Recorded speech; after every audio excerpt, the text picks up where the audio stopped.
Continuing with physical as well as clinical examination. So generally you can add your own points in this. You can add any of the areas of physical examination. We have to obtain the health history, the medical history, the past history, the present history, the surgical history, what all history you have to write.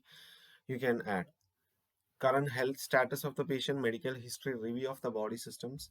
In review of body system, you can write all the body's review, section by section.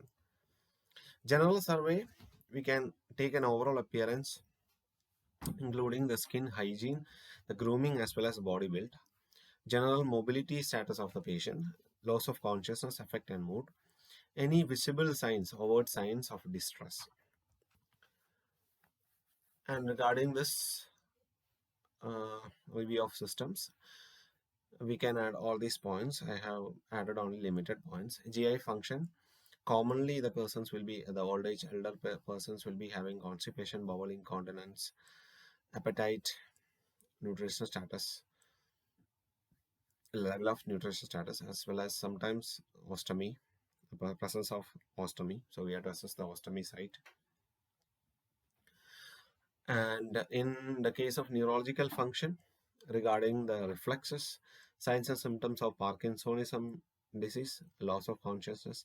See, these all things, the demographic of aging as well as this assessment of aging, never asked for exam. Okay, we doesn't know it will come or not, but we have to study it anyway. Function of GU function, GU system, urinary incontinence, BPH, presence of signs and symptoms of BPH, or sexual function. And musculoskeletal function, osteoporosis as well as osteoarthritis. The persons, old age persons commonly will be suffering from arthritis. Integumentary system, blisters, cracks, bed sores, tight dressings, breakdown, etc. We have to check. Sensory function, we have to check for all senses along with temperature. So that is all about clinical function as well as physical examination. Physical examination as well as clinical examination. Nutritional assessment, we have to collect the coexisting medical diagnosis. Anthropometric measurements. So what is this? So here, this is nothing but we will be checking the height, weight, the BMI, and what else we'll be checking, the circumference of the body, etc. Biochemical indices, these are the indices or the medical diagnostics or blood test which will be helping to find out whether the person is having nutritional deficiency. For example, HB, serum lipid, CRP level, all those things, etc., etc. And medications, what all medications we are the person is taking, all these data should be collected. Nutritional history, the person's the pattern of eating, choices of food, use of alcohol, whether the person is taking any supplements, whether any drugs or drug interactions, weight history, whether the weight is increasing or decreasing or stable, caloric intake per day.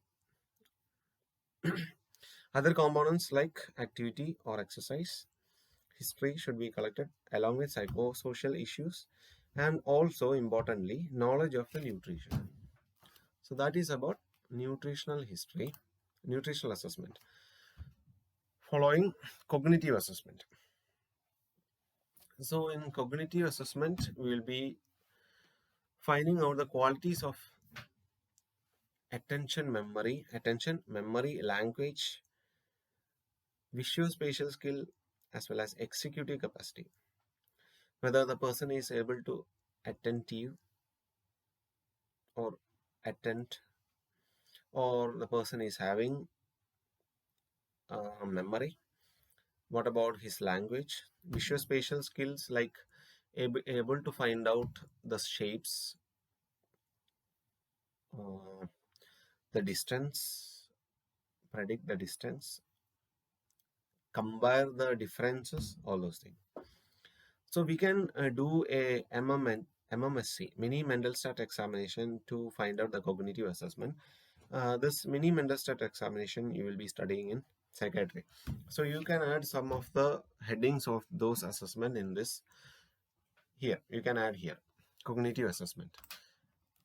Continuing with psychosocial assessment.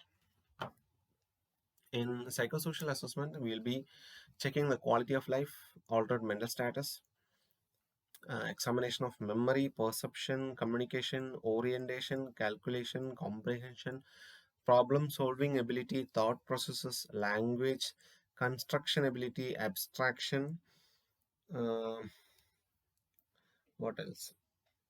Attention, aphasia as well as apraxia. Aphasia means inability to articulate or speak, communicate, inability to communicate.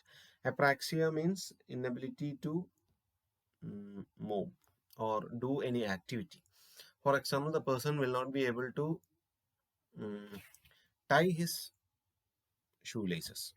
Apraxia, inability to move, the movement problems, difficulty in movement. That is the main thing, difficulty in movement.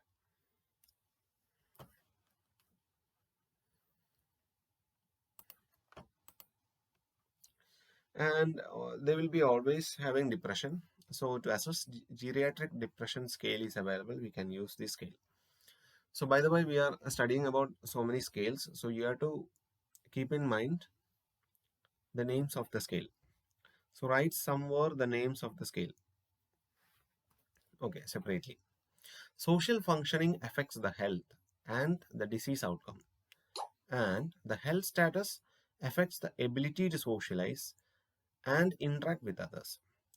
So this socio what psychosocial assessment is very important. So we can use Lubben social network scale for this psychosocial assessment. Some of the questions we can ask to assess the social activity as well as support. How often do you socialize with others? With whom do you socialize? What type of activities do you get involved in? Do you enjoy socializing? Who can you call for help? Do you know of any church or community groups you can call for help? So these all similar questions is there in this Lubben social network scale.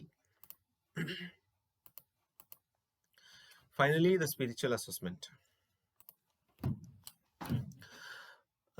This assessment, there is no need of explanation. We know the old age persons, the spiritual need, how much they will be dependent to these spiritual ideas as well as uh, the spiritual environment as well as to their belief. So that much important we should give. So to support the patients by stressing empathetic listening, to documenting spiritual preferences for future visits, incorporating the perspectives of patients' faith traditions into treatment plans, the spiritual assessment is very important. And that is about today's topic. So we have covered the demographics of aging, followed by assessment of elderly. Thank you.